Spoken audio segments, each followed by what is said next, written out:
വളരെ കുറഞ്ഞ ചേരുവ കൊണ്ട് പെട്ടെന്ന് തന്നെ ഉണ്ടാക്കിയെടുക്കാൻ പറ്റുന്ന സദ്യ സ്പെഷ്യൽ ഇഞ്ചിക്കറി.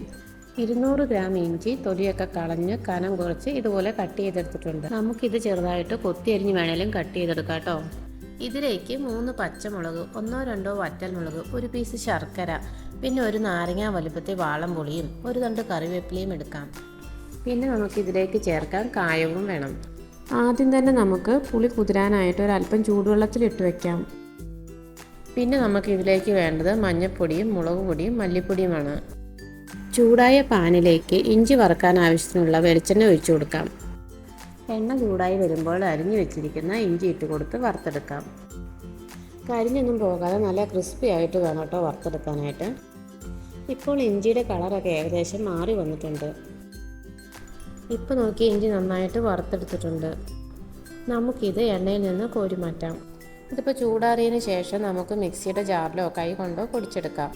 മിക്സിയിലാണ് ചെയ്യുന്നതെങ്കിൽ അരഞ്ഞു പോവാതെ ചെറുതായൊന്ന് ക്രഷ് ചെയ്യാവുള്ളൂ. കടുകിട്ട് പൊട്ടിച്ചെടുക്കാം. കടുക് പൊട്ടി വരുമ്പോൾ അതിലേക്ക് അരിഞ്ഞു വെച്ചിരിക്കുന്ന പച്ചമുളക് ഇട്ട് കൊടുക്കാം. ഇഞ്ചിക്കറിക്ക് എപ്പോഴും പച്ചമുളക് വട്ടത്തിൽ വേണം അരിഞ്ഞെടുക്കാനായിട്ട്. ഇനി നമുക്കിതിലേക്ക് ഒരു തണ്ട് കറിവേപ്പിലയും വറ്റൽമുളകും ഇട്ട് കൊടുത്ത് മൂപ്പിച്ചെടുക്കാം. നമുക്കിനി ഇതിലേക്ക് ആവശ്യത്തിനുള്ള സ്പൈസസ് ചേർത്ത് കരിഞ്ഞു പോകാതെ മൂപ്പിച്ചെടുക്കാം. 1 കപ്പ് പുളിവെള്ളം ചേർത്ത് കൊടുക്കാം.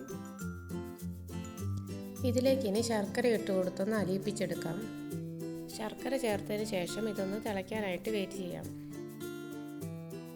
ഇതിലേക്ക് ആവശ്യത്തിനുള്ള ഉപ്പ് ചേർത്ത് കൊടുത്ത് ഒന്നുകൂടി ഒന്ന് മിക്സ് ചെയ്തെടുക്കാം.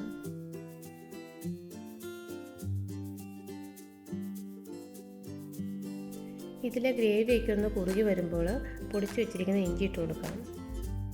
ഇഞ്ചി ഇട്ട് കൊടുത്തിട്ടുണ്ട്. നമുക്കിത് നന്നായിട്ടൊന്ന് യോജിപ്പിച്ചെടുക്കാം. ഇതിലെ വെള്ളമൊക്കെ പറ്റി നന്നായിട്ട് എണ്ണ തെളിഞ്ഞ് വരുന്നോടം വരെ നമുക്കിതൊന്ന് ഇളക്കി കൊടുക്കാം. വെള്ളത്തിൻ്റെ അംശം ഉണ്ടെങ്കിൽ ഇഞ്ചിക്കറി പെട്ടെന്ന് കേടുവരാനുള്ള ചാൻസ് ഉണ്ട്. ഓണത്തിൻ്റെ തലേദിവസമൊക്കെ നമുക്ക് ഇഞ്ചിക്കറി ഉണ്ടാക്കി വയ്ക്കാവുന്നതാണ്. ഇതിലേക്ക് ഒരു 1/4 ടീസ്പൂൺ കായപ്പൊടി കൂടി ചേർത്ത് കൊടുക്കാം.